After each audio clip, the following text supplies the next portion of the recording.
November 2016ની રાત પાકિસ્તાનના ઇસ્લામાબાદમાં એક ગુપ્ત તળિયા ભોયરામાં ઉજવણીનો માહોલ હતો. ત્યાં પાકિસ્તાનની ગુપ્તચર એજન્સી આઈએસઆઈના major Iqbal, underworld don Dawood Ibrahim અને ખનાની બેઠા હતા. તેમનું ધ્યાન બહાર ઊભેલા ટ્રકો પર હતું, જેમાં ભારતને અંદરથી ખોખલો કરી દેનારો એવું ઝેર ભર્યું હતું જેને પકડવું કોઈ પણ સેના માટે અશક્ય હતું. આ ટ્રકોમાં 60,000 કરોડ રૂપિયાના બિલકુલ અસલ લાગતા નકલી ભારતીય નોટો ભરેલી હતી. તેમની યોજના મુજબ બીજા દિવસે સવારે આ ખેપ નેપાળ બોર્ડર પાર કરીને હિન્દુસ્તાનમાં દાખલ થવાની હતી. ત્યાં જ અચાનક ટીવી સ્ક્રીન પર બ્રેકિંગ ન્યૂઝ આવે છે અને ભારતના વડાપ્રધાન નરેન્દ્ર મોદી રાષ્ટ્રને સંબોધન કરતા દેખાય છે. પીએમ મોદીના મોઢામાંથી નીકળેલા એક નિર્ણયે તે ભોયરામાં એવો ભૂકંપ મચાવ્યો કે થોડીક મિનિટોમાં જ ખનાની નામનો તે માસ્ટરમાઇન્ડ ઇમારતની છત પરથી કૂદીને આત્મહત્યા કરી લે છે. આ ભયાનક સાજિશની શરૂઆત 26 મે 2014થી થાય છે, જ્યારે નરેન્દ્ર મોદીએ ભારતના વડાપ્રધાન પદની શપથ લીધી હતી. મોદીજીના શપથ લેતાની સાથે જ આઈએસઆઈના મેજર ઇકબાલ અને આતંકવાદી જૂથોએ નેપાળ બોર્ડર દ્વારા 60,000 કરોડની નકલી નોટ ભારત મોકલવાની યોજના બનાવી. તેમનો એકમાત્ર મકસદ ભારતમાં તબાહી ફેલાવવાનો અને દેશની અર્થવ્યવસ્થાને તોડી પાડવાનો હતો. 2013 સુધીમાં તેઓ 11,000 કરોડની નકલી નોટ હિન્દુસ્તાન મોકલી ચૂક્યા હતા. અને આશ્ચર્યની વાત એ હતી કે તેમાંથી એક પણ નોટ પકડાઈ ન હતી. તેમનો પહેલો ટાર્ગેટ હતો કે કોઈ પણ રીતે મોદીજી વડાપ્રધાન ન બની શકે. પરંતુ જ્યારે 2014માં મોદીજી ચૂંટણી જીતી ગયા, તો ઇસ્લામાબાદના ભોંયરામાં બેઠેલા દાઉદનો ખૂન ખોડિયામાં સમાયો નહીં. તે રાતે જ તેને નક્કી કર્યું કે આ વખતે 11,000 કરોડ નહીં, પણ સીધા 60,000 કરોડ ભારત મોકલવામાં આવશે અને સાથે ભયંકર હિંસા પણ ફેલાવવામાં આવશે. આ 60,000 કરોડની રકમ ભારતમાં ઘૂસાડવા માટે નેપાળ બોર્ડરનો રસ્તો સૂચવવામાં આવ્યો. આ પૈસા નેપાળથી સીધા ઉત્તર પ્રદેશમાં ઘૂસવાના હતા અને તેને રિસીવ કરવાની જવાબદારી કુખ્યાત બાહુબલી ગેંગસ્ટર અતીકને આપવામાં આવી હતી. પરંતુ મેજર ઇકબાલને એક ડર સતાવી રહ્યો હતો. તેણે દાઉદ સામે ચિંતા વ્યક્ત કરી કે જો 2017ની યુપી ચૂંટણીમાં સત્તા યોગી આદિત્યનાથના હાથમાં ચાલી ગઈ, તો યુપીમાં અતીક સહિત તેમનું આખું નેટવર્ક ખતમ થઈ જશે અને નેપાળ બોર્ડરનો રસ્તો હંમેશ માટે બંધ થઈ જશે. આ સાંભળીને દાઉદે સ્પષ્ટ અલ્ટિમેટમ આપ્યું કે નવેમ્બર 2016 આ છેલ્લી તક છે. 9 નવેમ્બર 2016ની તારીખ નક્કી કરવામાં આવી, જ્યારે આ 60,000 કરોડની પહેલી મોટી ખેપ નેપાળ બોર્ડરથી યુપીમાં ઘૂસવાની હતી. તે દિવસે બપોરે ભારતના national security adviser Ajit Doval પોતાના ઓફિસના આંગણામાં ટહેલી રહ્યા હતા. ત્યારે એક અધિકારીએ આવીને ખબર આપી કે પાકિસ્તાન 60,000 કરોડની નકલી નોટ ભારત મોકલવાની તૈયારી કરી રહ્યું છે. આ સાંભળી ડોભાલ ગંભીર થઈ ગયા.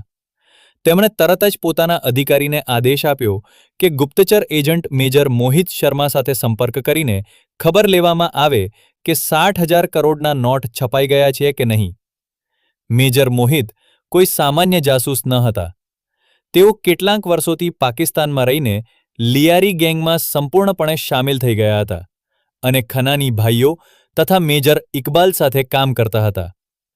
ડોભાલનો આદેશ મળતા જ મેજર મોહિતે એક મનોવૈજ્ઞાનિક ચાલ ચલાવી. તેમણે ખનાની અને ઇકબાલને કહ્યું કે નેપાળ બોર્ડરનો રસ્તો હવે સલામત નથી રહ્યો. ભારતીય એજન્સીઓ ત્યાં નજર રાખી રહી છે.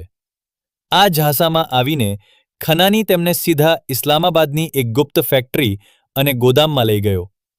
ત્યાં કરોડો રૂપિયાના નકલી નોટ બંડલોમાં ભરેલા રવાના થવા માટે તૈયાર પડ્યા હતા.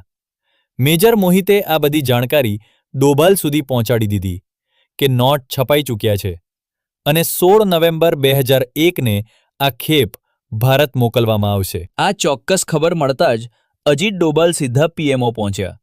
તેમણે વડાપ્રધાન મોદીને કહ્યું કે ઓપરેશન ગ્રીનલીફને જલ્દી લાગુ કરવું પડશે. મોદીજી ગહન વિચારમાં પડી ગયા.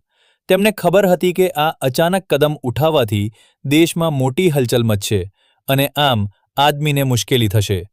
પરંતુ ડોભાલે દ્રઢતાપૂર્વક કહ્યું કે જો આ પૈસા દેશમાં આવી ગયા તો આતંકવાદને રોકવો અશક્ય બની જશે. આ સાથે તેમણે એક શરત રાખી કે ઓપરેશન લાગુ કરતા પહેલા યુપીમાં અતીક અહમદના નેટવર્કને તોડવું પડશે. 7 નવેમ્બરની સવારે ડોભાલ યુપીના ડીજીપીને મળ્યા અને અતીકને જલ્દી ગિરફ્તાર કરવાનો આદેશ આપ્યો. યુપીની સ્પેશિયલ ટાસ્ક ફોર્સને તરત જ એલર્ટ પર રાખવામાં આવી અને 48 કલાકની અંદર જ બાહુબલી અતીક પોલીસની ગિરફ્તમાં આવી ગયો. દુશ્મનનું રિસીવિંગ નેટવર્ક બોર્ડર પાર કરતા પહેલા જ ખતમ કરી દેવામાં આવ્યું. કહાની પાછી ફરે છે 8 નવેમ્બર 2016ની રાતે. રાતના 2 વાગે ઇસ્લામાબાદની ગુપ્ત ફેક્ટરીમાં કરોડોની નકલી નોટના બંડલ ટ્રકોમાં ભરાઈ ગયા હતા. જેમ જેમ આખરી બોક્સ લોડ થયું તેમ મેજર ઇકબાલે સીધો યુપીના અતીકને ફોન કર્યો. તેને ખબર ન હતી કે અતીક હવે પોલીસ કસ્ટડીમાં છે. ફોન પર અતીકે એટલી સફાઈથી વાત કરી કે ઇકબાલને જરાય શંકા ન ગઈ. ફોન કપાતાની સાથે જ અતીકના ગુર્ગોને બોર્ડર તરફ રવાના થવાનો સિક્રેટ ફરમાન મળી ગયો. દુશ્મનનું રિસીવિંગ નેટવર્ક હજુ જીવંત હતું. રાત્રે 8:15 વાગે ઇસ્લામાબાદના બોયરામાં દાઉદ, મેજર ઇકબાલ અને ખનાની ટીવી સ્ક્રીન સામે બેઠા ટ્રકોના બોર્ડર પાર કરવાની રાહ જોઈ રહ્યા હતા. ત્યાં જ એક વ્યક્તિ દોડતો આવ્યો અને કહ્યું, ભાઈજાન, ટીવી પર જુઓ શું થઈ રહ્યું છે. સ્ક્રીન પર નરેન્દ્ર મોદી દેશને સંબોધન કરી રહ્યા હતા અને તેમણે ઐતિહાસિક એલાન કરી દીધું કે આજની રાતથી 500 અને 1000ના નોટ બંધ થઈ જશે. એક જ ઝટકામાં ટ્રકોમાં ભરેલો 60,000 કરોડનો નકલી ખજાનો કાગળના ટુકડા સમાન થઈ ગયો. આ આંચકા અને પોતાના વર્ષોના કાવતરાને રાખ થતો જોઈ ખનાની દહેશતમાં ભોયરામાંથી બહાર નીકળ્યો, છત પર ગયો અને ત્યાંથી કૂદીને તેણે પોતાનો જીવનો અંત આણ્યો. આ કોઈ સામાન્ય રાજકીય નિર્ણય ન હતો. ઓપરેશન ગ્રીનલીફ હિન્દુસ્તાનની ગુપ્તચર ઇતિહાસની સૌથી મોટી લડાઈ હતી, જે કોઈ સરહદ પર હથિયારોથી નહીં પરંતુ એક માસ્ટર સ્ટ્રોકથી લડવામાં આવી હતી. અજીત ડોભાલ અને મેજર મોહિત શર્મા જેવા અજાણ્યા શૂરવીરોએ ચૂપચાપ એવું કરી બતાવ્યું જેનો શ્રેય તેમણે ક્યારેય નથી માંગ્યો. વડાપ્રધાન મોદીએ આમ જનતાની તકલીફોનું મોટું જોખમ લઈને દેશની સુરક્ષાને સૌથી ઉપર રાખી.